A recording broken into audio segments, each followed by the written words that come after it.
May mga sasakyan na ginawa para lamang maghatid ng tao, pero mayroon ding mga sasakyang ginawa para magpakita ng kapangyarihan, kayamanan at kasaysayan.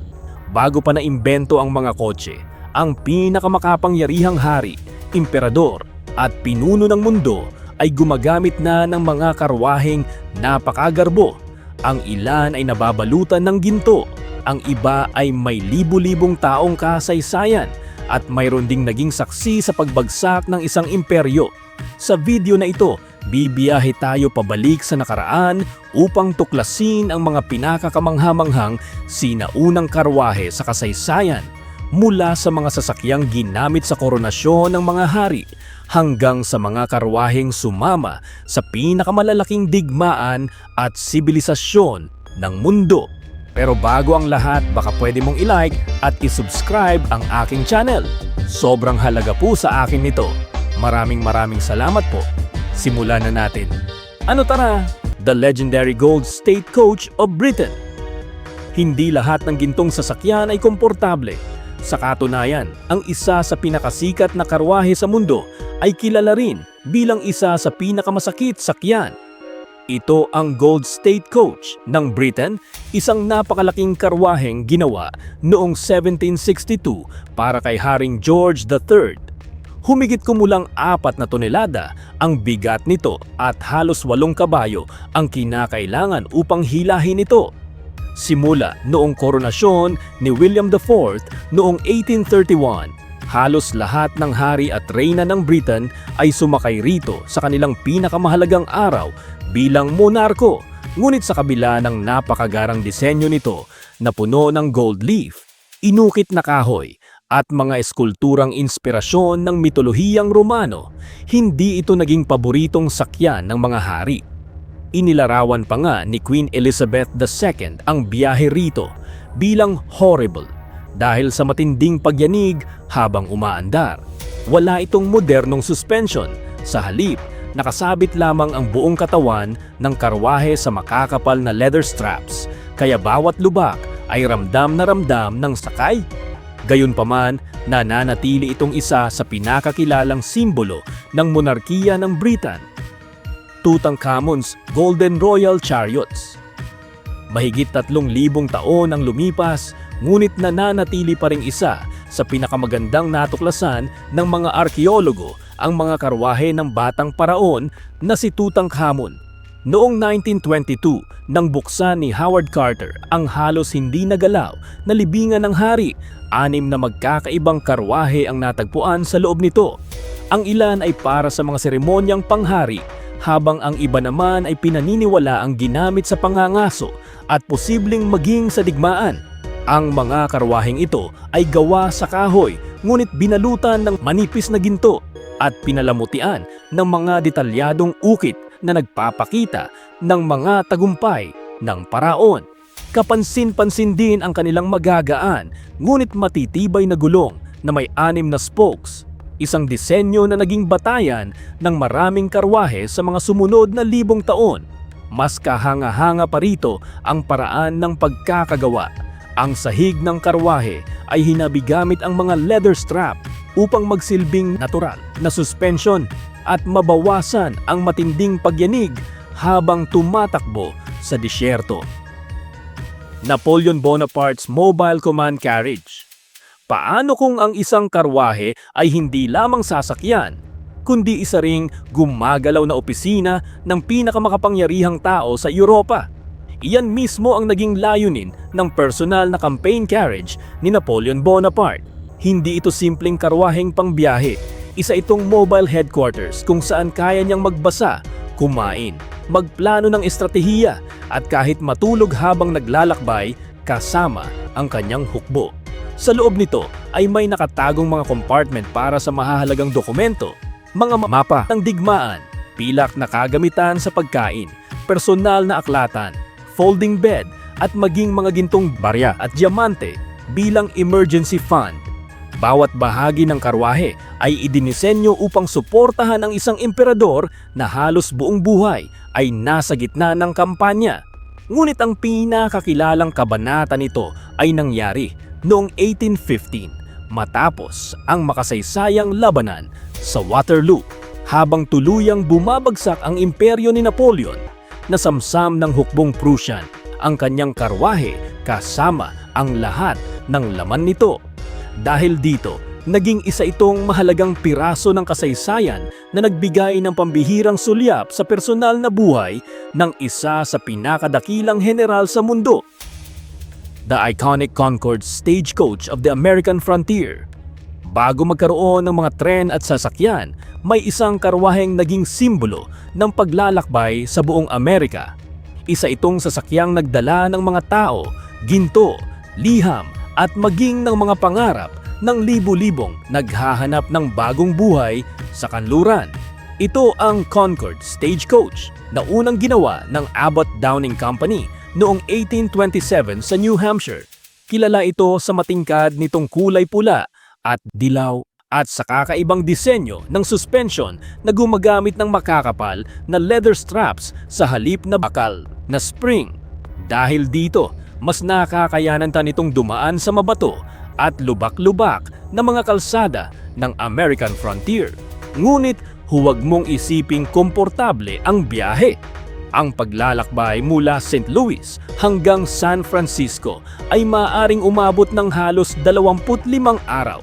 9 na pasahero ang nagsisiksikan sa loob ng makipot na karwahe habang ang iba ay napipilitang umupo sa bubong kasama ng mga bagahe. Sa gitna ng matinding init, alikabok, ulan at nagyeyelong gabi, kailangan pa nilang magbantay laban sa mga tulisan na madalas umatake sa mga biyahero at karwaheng may dalang ginto. Sa kabila ng lahat ng panganib, ang Concorde stagecoach ang naging ugat ng paglawak ng Amerika sa kanluran. King Charles X, last coronation coach of France. May mga karwaheng hindi lamang naghatid ng isang hari, kundi naging saksi rin sa pagtatapos ng isang buong panahon. Isa rito ang coronation coach ni Haring Charles X, ang huling hari ng France na nakaranas ng tradisyonal na koronasyon. Ginamit ang napakalaking karwaheng ito noong 1825 sa seremonyang naglalayong ibalik ang dating karangyaan ng monarkiyang Pranses matapos ang magulong panahon ng Rebolusyong Pranses. Mahigit 6 na metro ang haba nito at halos 5 tonelada ang bigat. Nababalutan ito ng gintong dekorasyon, malalaking eskultura at mga simbolong kumakatawan sa kapangyarihan at banal na karapatan ng hari. Sa loob naman ay makikita ang mamahaling pulang velvet, gintong burda at marangyang palamuti na nagpapakita ng yaman ng French monarchy. Ngunit sa kabila ng ingrandeng koronasyon, hindi na ibalik ng karwaheng ito ang dating lakas ng monarkiya. Makalipas lamang ang 5 taon, sumiklab ang July Revolution ng 1830, dahilan upang mapatalsik si Charles X at tuluyang mapatapon sa ibang bansa. Siya na ang naging huling hari ng France na nakaranas ng tradisyonal na koronasyon. Sa kasalukuyan, ang karwaheng ito ay nakadisplay sa Gallery of Coaches sa Palace of Versailles bilang natitirang alaala ng mahigit 1,000 taon ng tradisyon ng mga hari ng France. The Bronze Imperial Chariots of Ancient China. Hindi lahat ng pinakamahalagang karwahe ay ginawa para gamitin sa daan. Ang ilan ay nilikha upang samahan ang isang emperador kahit sa kabilang buhay. Noong 1980, natuklasan ng mga arkeologo malapit sa libingan ng unang emperador ng pinag-isang China, si Qin Shi Huang, ang 2 pambihirang Bronze Imperial Chariots.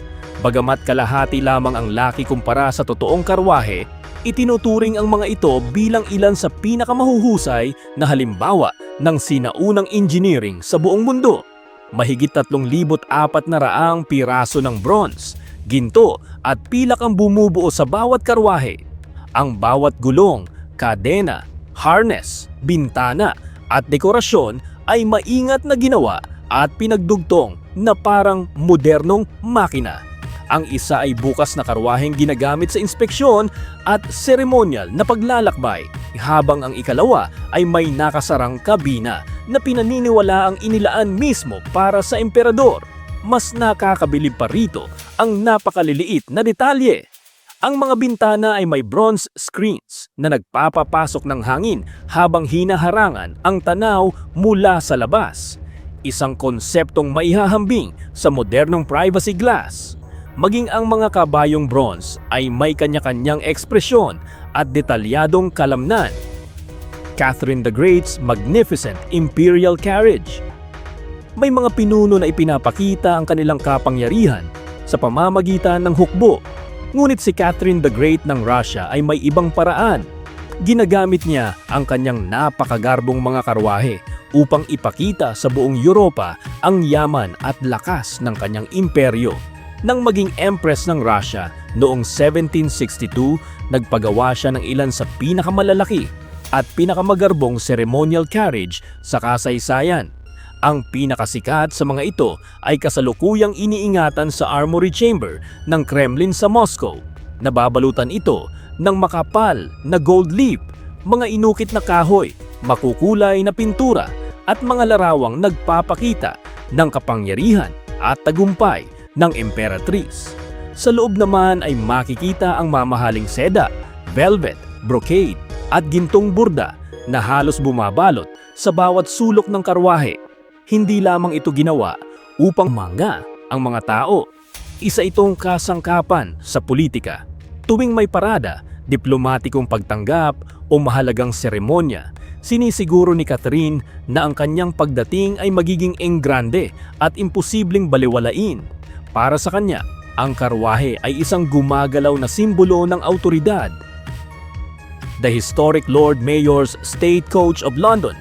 Habang ang karamihan sa mga sinaunang karwahe ay matatagpuan na lamang sa mga museo, may isang karwaheng mahigit 2 siglo at kalahati ng patuloy na ginagamit hanggang ngayon. Ito ang Lord Mayor's State Coach ng London. Itinayo noong 1757, 3 taon bago pa ginawa ang sikat na Gold State Coach ng British Monarchy. Hanggang sa kasalukuyan, ginagamit pa rin ito taon-taon sa Lord Mayor's Show, isa sa pinakamatandang seremonyang sibiko sa buong mundo. Napakaganda ng disenyo nito. Nababalutan ito ng ginto, makukulay na pintura, mga eskulturang inukit sa kahoy, at mga simbolo ng lungsod ng London. Sa kabila ng halos 270 taong gulang nitong edad, tila bago pa rin ang hitsura nito dahil sa maingat na restorasyon at regular na pag-aalaga. Ngunit ang tunay na kahanga-hanga ay ang kasaysayang dala nito. Nakaligtas ito sa mga digmaan, malalaking sunog, pambobomba noong ikalawang digmaang pandaigdig. The lightning-fast Roman racing chariot. Kung iniisip mong ang Formula 1 ang pinakamabilis at pinakadelikadong motorsport sa kasaysayan, baka magbago ang isip mo kapag nalaman mo ang tungkol sa karera ng mga sinaunang Romano. Ang Roman racing chariot ang naging sentro ng pinakasikat na sport sa sinaunang Roma. Sa napakalaking Circus Maximus na kayang tumanggap ng humigit kumulang 250,000 na manonood, libu-libong tao ang nagsisigawan habang ang mga karwaheng hinihila ng 2 hanggang 4 na kabayo ay nag-uunahan sa napakabilis na takbo. Napakagaan ng disenyo ng mga karwaheng ito. Isang maliit na platform lamang na may 2 gulong at manipis na harang ang naghihiwalay sa driver mula sa tiyak na kapahamakan. Sa bawat matinding likuan, sapat na ang isang maliit na pagkakamali upang magkabanggaan ang mga karwahe, mabasag ang mga gulong at makaladkad ang mga driver sa arena. Sa kabila ng panganib, napakalaki ng gantimpala. Ang mga pinakamahusay na charioteer ay naging mga celebrity ng kanilang panahon. Ang pinakasikat sa kanila, si Gaius Apuleius Diocles, ay nanalo ng 1,462 na karera at kumita ng napakalaking kayamanan na tinatayang katumbas ng bilyong-bilyong dolyar sa kasalukuyang halaga. Mula sa mga ginintuang karwahe ng mga hari, sa mga karwaheng sumama sa mga digmaan at imperyo, hanggang sa mga sasakyang naging simbolo ng kapangyarihan ng buong sibilisasyon, pinatunayan ng mga karwaheng ito na bago pa man umandar ang unang sasakyan, mayroon ng mga obra maestrang humubog sa kasaysayan ng mundo. Maraming salamat sa panonood at magkita-kita tayong muli sa susunod na video.